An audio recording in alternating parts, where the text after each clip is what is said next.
నమస్తే, welcome to #you. నేను మీ Rajesh. So ప్రస్తుతం ఇంటర్నెట్ని అలేఖ్య చిట్టి పికిల్స్ కొంత షేక్ చేస్తుంది. కానీ ఇవాళ వాళ్ళ భాష, వాళ్ళ దురుసు ప్రవర్తనతో ఒకసారి చెప్పినా ఎవరు యాక్సెప్ట్ చేసే పరిస్థితి లేదు. స్టిల్ ఇంకా కూడా ఆన్లైన్లో ట్రోల్స్ రోస్ట్ జరుగుతుంది. సో ఇట్లాంటి సందర్భాల్లో వాళ్ళ ఆందోళనకు గురైనటువంటి ఒక చెల్లి హాస్పిటల్ పాలు కూడా అయింది. దాని మీద కూడా ఇద్దరు చెల్లెలు కూడా కలిపి అక్క చెల్లెల ఇబ్బందులు పడుతున్నటువంటి విధానాన్ని వీడియో రూపంలో తెరకెక్కించి లాస్ట్కి ఇక ఆపండ్రా బాబు అంటూ కూడా మొరబెట్టుకుంటున్నటువంటి పరిస్థితి. మరి ఇట్లాంటి సందర్భాల్లో ఎందుకు ఇంకా మనలో ఉన్నటువంటి మానవత్వం ఎందుకు కరగట్లేదు? మనం రాళ్ళ మనుషుల మమ్మల్ని వదిలేయండి, మా పాటికి మేము ఆడపిల్లలుగా బతుక్కుంటామంటే ఆఖరికి వాళ్ళ తండ్రి సమాధిని కూడా ఇవాళ ఫోటోల రూపంలో మీమ్స్ చేసి వైరల్ చేస్తున్నటువంటి పరిస్థితి. ఒక రకంగా వాళ్ళు ఏడ్చినా కూడా దాన్ని ఫేక్ ఏడుపుగా, వాళ్ళ హాస్పిటల్లో ఉన్నా కూడా ఫేక్ హాస్పిటల్స్గా ఇప్పటికి కూడా స్టిల్ ట్రోల్స్ చేస్తున్నటువంటి పరిస్థితి. అసలు అలేఖ్య చిట్టి పికిల్ వ్యవహారంలో పులి స్టాప్ ఎప్పుడు పడే అవకాశం ఉంది?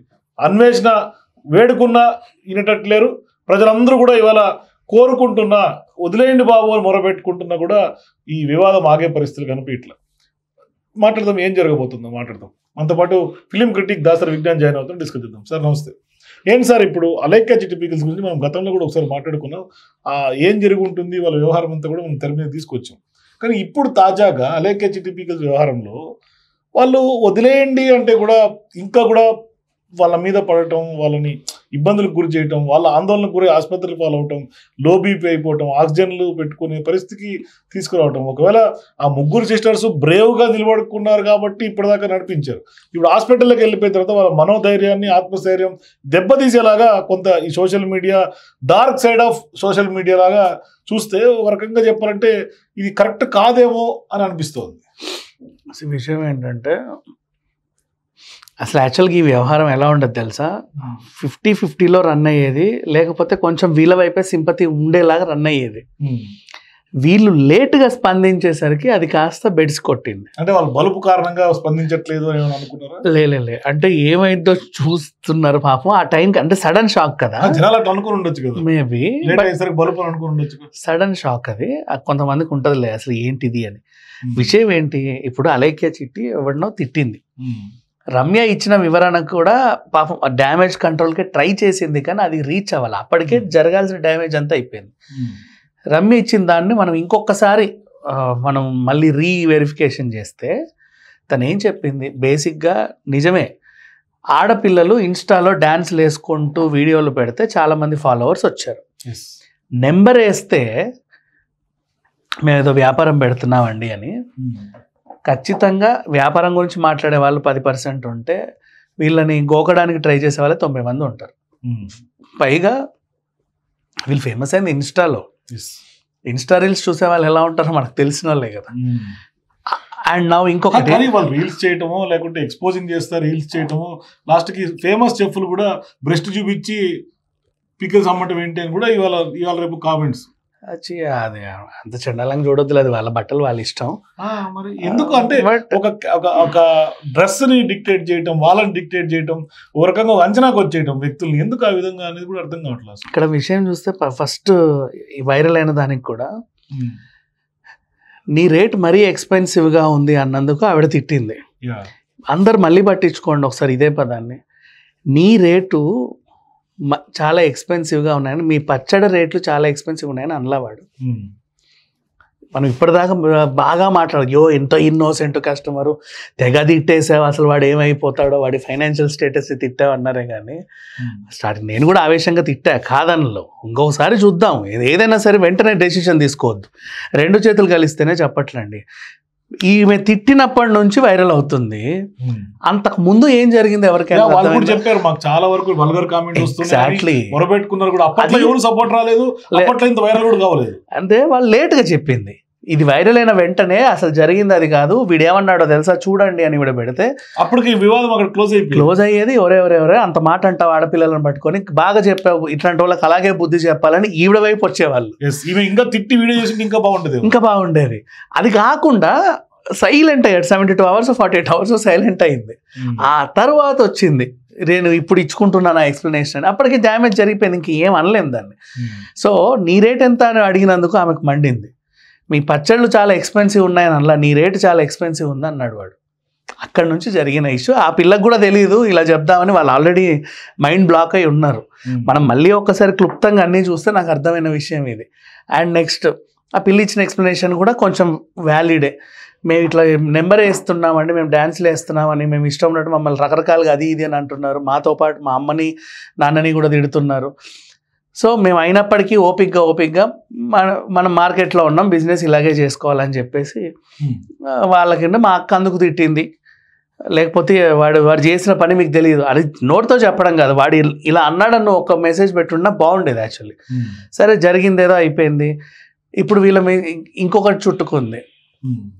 ఇప్పుడు ఈ చిట్టు వ్యవహారంతో బయటకు వచ్చిన అంశం ఏంటంటే బెట్టింగ్ యాప్ వీళ్ళు కూడా ప్రమోట్ చేశారంట. ఇప్పుడు ఈ తిట్లది సద్దుమణిగిన ఆ బెట్టింగ్ దాంట్లో అయితే వీళ్ళ పేరు నమోదైందిగా కొత్తగా. అరే వీళ్ళు కూడా ఉన్నారా మాకు తెలియదు అని. సరే నమోదైతే అయిపోయింది. ఇప్పుడు ఇక అలేఖ్య చిట్టి పికిల్స్ వీళ్ళకి అనవసరంగా అదేంటి పెద్దగా డిప్రెషన్లోకి వెళ్ళి చచ్చిపోతున్నారు, కానీ అంత డిప్రెషన్లోకి వెళ్ళాల్సిన అవసరం ఏం లేదు. ఎవరికైనా ఉంటుంది, సహజమే. ఎందుకంటే ఇంత పెంచుకున్న సామ్రాజ్యం ఒక్కసారిగా అలా కూలిపోయింది అనుకో, ఓకే సార్ చాలా మంది కూలిపోయినట్టుగానే వాళ్ళు అంటారు, మేము పచ్చళ్ళమ్మ మేము మమ్మల్ని బాబు మేము వదిలేయండి మమ్మల్ని, మాకు వద్దు అంటున్నారు. అసలు మేము ఆడపిల్లలు ఏదో మా పాటికి మేము బతుక్కుంటాం, మీకు కనీసం హ్యూమానిటీ కూడా లేదు అని కూడా వేడుకుంటున్నారు.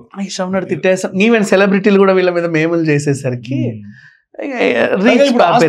హాస్పిటలైజ్ అయ్యారు వాళ్ళు. దాన్ని కూడా వదలట్లా కొంతమంది మీమర్స్, కొంతమంది ఇది ఫేక్ హాస్పిటల్ ఊరికే ఇలా చేసి ఒక స్ట్రాటజీ. సరే ఫేకో ఏదో ఒకటి ప్రతి మనిషికి ఉంటది. ఇప్పుడు స్టాక్ మార్కెట్ చేసే వాళ్ళకైనా సరే ఒక్కసారిగా కూలిపోతే మైండ్ బ్లాక్ అయిపోతుంది. ఆ టైంకి ఏం చేయాలో అర్థం కాదు. సో డిప్రెషన్లోకి వెళ్ళడం సర్వసాధారణం, ఇక మీదట అది ఉండదు అని. అండ్ మళ్ళీ చాలా మంది ఏంటంటే త్రో అవే అలేఖ్య పికిల్స్ అని అది చేశారు. అంటే కొన్నోళ్ళు దాన్ని పడేసి ఫోటో తీసి వీడియో పెట్టాడు, ఇట్లా డస్ట్బిన్ లేస్తా అది బాగా వైరల్ అయింది. సరే వాట్ ఎవర్ అయిందేదో అయింది, వీళ్ళు తిట్టారు. రెండు చేతులు కలిస్తేనే చెప్పట్లు. నేను ఎప్పుడు ఒకరి వైపు సపోర్ట్ ఉండను. ఎందుకంటే వాడు ఊరికే పొద్దున్నే లేసి అందరిని అయితే తిట్టట్లా, వీళ్ళు వాళ్ళు చేసే పనులు కూడా ఏంటో మనం చూడాలి. అలా తిట్టారు, అయిపోయింది, ఇంకొదిలేద్దాం. ఎందుకు వీళ్ళ వైపు నుంచి క్లారిటీ ఏం జరిగింది, గతంలో ఉన్నటువంటి మెసేజ్లు కానీ, గతంలో వీళ్ళ మీద వచ్చినటువంటి తిట్ల దండకాలు కానీ, ఇవన్నీ కనుక తెర మీదకి పెట్టి ఉంటే వీళ్ళ మీద కొంత సింపతి గెయిన్ అయ్యి ఉండేది. కాకపోతే వీళ్ళు ఏం చేసుకుంటారంటే బిజినెస్ వాట్సాప్లు కదా, అదేంటిది డిసపియర్ పెట్టుకుంటారు.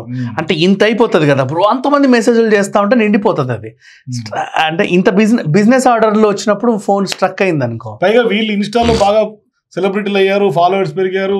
ఆ స్కిన్ షోకే సగం మంది పడిపోయి కావాలని మీరు అన్నట్టుగా మెసేజ్లు పెడుతున్నటువంటి వాళ్ళు కూడా కొంతమంది చాలా మంది ఉంటారు. ఇవి వచ్చేసరికి సీరియస్నెస్ ఉండదు, కొన్ని సీరియస్నెస్ ఉండదు. ఇలాంటి మెసేజ్లు వచ్చేసరికి బిజినెస్ రన్ అయ్యేటప్పుడు అది స్ట్రక్ అయింది అనుకో ఫోను, వచ్చిన కస్టమర్ వెళ్ళిపోతాడు విసుకొచ్చి. అందుకని ఏం చేస్తారంటే ఫోన్ ఎప్పుడు క్లీన్ చేస్తా. మేము వీళ్ళ దగ్గర ఎవిడెన్స్లు లేవు, అంతకుమించి ఇంకేం లేదు. ఉంటే ఖచ్చితంగా బయట పెట్టు 100% పెట్టేవాళ్ళు ఇన్ని నిందలు ఎందుకు మోస్తారు. అలానే అదే పనిగా వీళ్ళు తిడుతున్నారు అనేది మాత్రం కూడా వాస్తవం కాదు. బిజినెస్ చేసుకుంటున్నారు, అనవసరంగా గెలికితేనే ఎవరైనా సరే ఏదో అంటారు. ఊరికే పొద్దున్నేసి పక్కింటి ఒరే ఇది ఒరే డాష్ అని ఇన్ని బూతులు ఎవరు తిట్టరు. దానికంటే ఒక ఫ్రస్ట్రేషన్ లెవెల్స్ పీక్కి వెళ్తేనే మొత్తం పగిలిపోయి వచ్చే మాటలు ఇవన్నీ. కానీ మరి కోలుకునే దశలో ఎప్పట్లోగా కోలుకోవచ్చు, అసలు హాస్పిటల్ అప్డేట్ అంతుంది ఏమన్నా? పిచ్చోళ్ళకి తెలియట్లే యాక్చువల్గా. ఇంత డిప్రెషన్లోకి వెళ్ళాల్సిన అవసరంలా. నీ వ్యాపారం డ్యామేజ్ అయింది తెలుగులోనే, నువ్వు దాన్ని ఎలా. చాలా మంది ఇప్పుడు మళ్ళీ రీస్టోర్ చేయాలని కోరుకునే వాళ్ళు కూడా చాలా మంది ఉన్నారు. వీళ్ళకి అండగా నిలబడే వాళ్ళు ఖచ్చితంగా మీరు రీస్టోర్ చేయండి, స్ట్రాంగ్ గా నిలబడాలి, మేమందరం అండగా ఉంటామన్నారు. ఎందుకంటే ఇంత ప్రచారం వచ్చిన తర్వాత వెనకంజ వేయకూడదు అని కూడా కొందరు చెప్తూ ఉన్నారు. ఎగ్జాక్ట్లీ. సో నీకు వేరే భాషల్లో కూడా అమ్ముతున్నారు కదా, వేరే భాషలో మీకు నెగిటివిటీ లేదు. ఆఖరికి ఎన్ఆర్ఐలు కూడా కొంటున్నారు చాలా మంది, వాళ్ళకి తెలియదు ఏమైంది అనేది. నువ్వు దాన్ని పాజిటివ్ చేసుకో. ఏం చేసుకోవచ్చు చెప్పనా, బెట్టింగ్ యాప్లో అందరినీ సెలబ్రిటీస్, అందుకే మమ్మల్ని కూడా వెళ్ళాను, నువ్వు ఆ సెలబ్రిటీస్తో ఈక్వల్గా వెళ్ళిపో, స్థాయి పెంచుకో. తర్వాత ఇది అందరికి ఉండేదేలే పర్లేదు అంటారు. నీ రెగ్యులర్ ఆర్డర్స్ రెగ్యులర్గానే ఉంటాయి. తెలుగులోనే బెట్టింగ్ యాప్స్ని బట్టి చేస్తున్నారని మలయాళంలో, తమిళ్లో ఆల్రెడీ తెలుసు. అక్కడ చేసుకో బిజినెస్. బూతులు తిట్టారనే దాన్ని వాళ్ళు యాక్సెప్ట్ చేస్తారు, కానీ మేము ఎక్స్పెన్సివ్ అన్నదానికి మాత్రం వాళ్ళ వైపు నుంచి ఇంతవరకు పర్ఫెక్ట్ జస్టిఫికేషన్. అంటే మేము ఇంత క్వాలిటీ మెయింటైన్ చేస్తున్నాము అందుకని రేట్లు పెట్టామని. అవసరం అనుకుంటే ఇవాళ రేపు ఆర్గానిక్ పేరుతో ఎన్ని వందలు వసూలు చేస్తున్నారో తెలుసు. సో ఇప్పుడు వీళ్ళు రీస్టార్ట్ చేసే భాగంగా మంచి క్వాలిటీ ఇది వాడుతున్నాం అని చెప్పి కొంత ప్రజలకు అవేర్నెస్ కల్పించి మరో 100 రూపాయలు పెంచి అమ్మితే ఇంకా బాగుంటుందేమో. ఒక ఆవిడ ఉందండి తెలంగాణలో వంటలు చేస్తుంది, పాపం పేదావిడ, లచ్చవ్వనో ఏంటో పేరు. నేను ఈ నూనె వాడుతున్నా చూడు అని చెప్పి చేస్తుంది. ఇట్లా చెప్పొచ్చు కదా, ఏవో చూపి నేను ఇది వాడుతున్నా, ఈ ఆవపిండి చాలా కాస్ట్లీ, ఈ నూనె చాలా కాస్ట్లీ, ఈ కారాన్ని అక్కడ ఎగ్జాక్ట్లీ ఆ చికెన్ తినే కోళ్ళు కూడా చాలా ఆర్గానిక్ గా పెంచుతున్నాం, అది ఎప్పుడు ఈ చెడ్డ తినింది ఫ్రీ అని చెప్పొచ్చు. ఇట్లా ఎన్నెన్నెన్నెన్నెన్నో టైంలో ఇంకా చెప్పనా, బోర్డ్ ఫ్లూ టైంలో కూడా వీళ్ళ పచ్చళ్ళు బాగా అమ్ముడుపోయాయి, కానీ ఇప్పుడు అమ్ముడుపోవట్లా. సో ఇప్పుడు వాళ్ళు చేసే తీరు కూడా లేదు. ఈ ఇష్యూ వివాదమైన తర్వాత కష్టమే ఇంకా నడపవచ్చు అండి, పెద్ద విషయమేం కాదు. వేరే భాషల్లో అమ్ముకోవచ్చు, దానికి అంత డిప్రెషన్లోకి వెళ్ళి ఏదో చేసుకోవాల్సిన అవసరం లేదు. స్ట్రాంగ్ లేడీస్ కాబట్టి ఫ్యాన్కు చున్నీ కట్టాలి ఆ పిల్ల, మంచాన పడింది, అది గుర్తుపెట్టుకోండి ఫస్ట్. ఇంకా వేరే వేరే వాళ్ళు అయితే ఎప్పుడో ఫ్యాన్కు చున్నీ కట్టేవాళ్ళు, వీళ్ళు అట్లాంటి వాళ్ళు కూడా కాదు. ఇట్స్ ఓకే, నెగిటివిటీ వచ్చింది. వాడేవాడో ఇప్పుడు మిమ్మల్ని తిట్టే వాళ్ళ గురించి కూడా మాట్లాడుకోవాలి. చాలా మంది మీకు బూత్ మెసేజ్లు పెడతారు, ఇప్పుడు తిడుతున్నారు, వాళ్ళని ఏమంటాం చెప్పు, మీలాగే వాళ్ళు కూడా కదా. మరి ఇంకే ఇప్పుడు వీళ్ళ వ్యవహారం చూసి కామెంట్లలో బూతులు మాట్లాడుతున్నారు, మరి వీళ్ళందరినీ ఏమనాలి? మీరు చేసింది అదే కదా. ఇంకా బూతులు ఎల్ డాష్ ఈ బోర్డులను బూతులు పెడుతున్నారు, ఫీల్ చేసింది అదే. మరి వీళ్ళు కామెంట్లు పెట్టినప్పుడు మరి వాళ్ళు చేసే తప్పు అయినప్పుడు వీళ్ళు చేసేది తప్పే. సో అందరు అట్లాగే ఉన్నారు, ఒకడు ఇది ఒకడు అదనేది అట్లా ఉంది. కొత్త గొప్ప సరే ఆడపిల్లలు ఏదో రియలైజ్ అయ్యి రీల్స్ పెడుతున్నారు, వెంటనే వీడియోలు పెడుతున్నారు, ఇలా జరిగింది అలా జరిగిందని చెప్పే ప్రయత్నం చేస్తున్నారు. వోకల్ వాయిస్ చాలా బాగుంది, చూడ్డానికి కూడా ముచ్చటగా ఉన్నారు. పైగా బిగ్ బాస్ ఆఫర్ అంట, అదేంటో మధ్యలో ఈ స్థాయి పెరిగింది కదా, దీనికి అట్లా కంటిన్యూ చేసుకుంటే బెటర్. ఇకనైనా అట్లీస్ట్ ఏదో ఒకటి ఆ తిట్లు మీ స్ట్రాటజీ వర్కౌట్ అయింది అనుకుందాం, ఇంకోలాగా అదో స్ట్రాటజీ, ఏం తప్పే ఉంది. థ్యాంక్ యూ అండి. సో మొత్తం మీద అలైక్య చిటిపీకల్స్ అయితే మాత్రం ఖచ్చితంగా ఏం చేయాలి, వాళ్ళ ఫ్యూచర్ యాక్షన్ ప్లాన్ ఏంటో కూడా ఒకసారి పునరాలోచించుకొని భవిష్యత్తులో రీస్టార్ట్ చేస్తే ఖచ్చితంగా ఇప్పుడున్నటువంటి పబ్లిసిటీకి మరింత బిజినెస్లో రాణించే అవకాశాలు కనిపిస్తుంది. సో మీరు కూడా అలైక్య చిటిపీకల్స్ తాజా వ్యవహారం, ఆసుపత్రిలో చికిత్స పొందుతున్నటువంటి విధానం చూసిన తర్వాత, వాళ్ళ సారీ మెసేజ్ చూసిన తర్వాత మీ అభిప్రాయాల కింద కామెంట్స్ తెలియజేయండి. For more videos please watch #.